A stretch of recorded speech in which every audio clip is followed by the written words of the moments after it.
Hey, this is Chris Bole here with eXp Realty and the Bole Group with my real estate investment specialist agent, Matt Jonovich. As you can see, Matt's also a firefighter here at Ladder 37 in Phoenix. One of the things that really got me excited about Matt coming on our team was that being a firefighter, I could just tell that he had a heart for people and really wanted to help others, and that's really what we care about more than anything. Thanks for having us here, and really looking forward to learning about fire safety and how we can stay safe during the holidays. So Matt, tell me, when it comes to staying safe with your Christmas trees around the holidays, what are some things that folks really need to know? Well, the first thing, if you're going to get a tree and you're going to get a live, real Christmas tree, and I understand the smell, I totally get why you're going to get a real one. But if you do get one, make sure that the pine needles aren't falling off of it, that it's not brown, that it looks alive and it looks fresh. Right. And when you get it to your house, make sure you put it in water right away.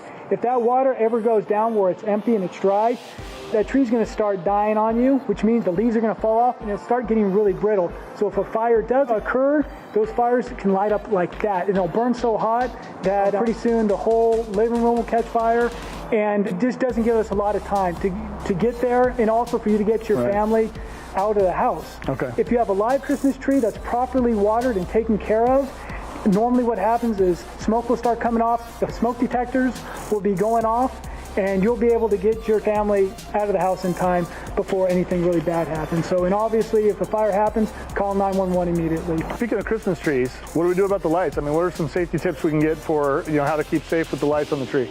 The LED lights are really good. The reason why is they don't put off as much heat, and they also will help your pocketbook as well, because normally the LED lights will last for a long time. Also, your electrical outlets as well. Use a surge protector, so that way before anything shorts out, it'll short that out first before it catches anything on fire. If they're faulty, it's not worth taking the risk.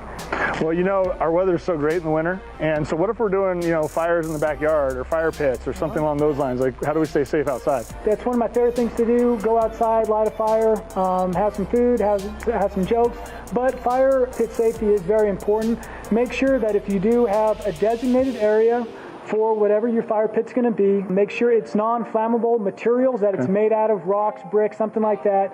When you have the fire, make sure that there's no debris that's around the surrounding area where an ember or something like that might catch it on fire. You also want to make sure that you have a water source nearby, just in case that fire ever got out of control. A hose, a bucket of water.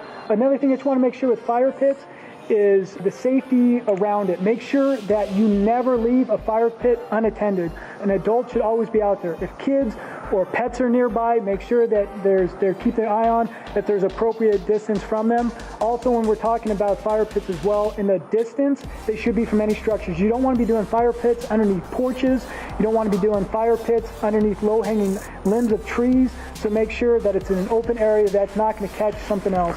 I asked you actually, so I heard that, a lot of times there's trouble when the fire appeared like it was out, and it was still burning, but it looked out and people just walk away from it. I mean, is that something that we should be concerned with? Do as much water as you can to make sure it's out, then get the shovel, stir it around, and then add more water to make sure that all those ashes are properly extinguished. Okay. Tell us some stuff that we can do to stay safe around the fireplace.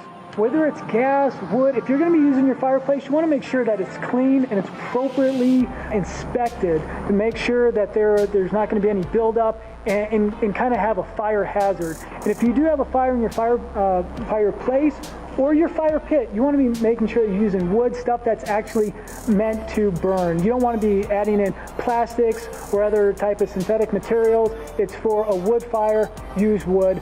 Make sure that you start the fire small. You're not using gasoline, lighter fluids, the stuff that will accelerate the fire.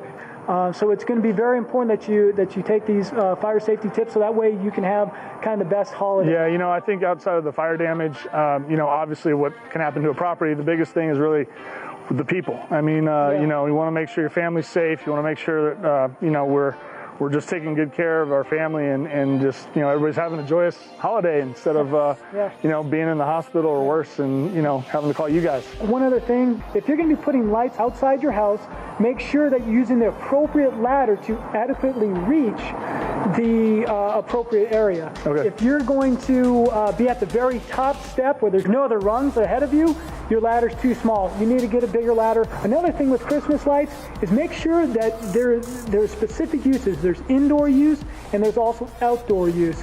just again, thanks so much, and can't wait to see you next week when we're working on some properties together. Sounds good to me, guys.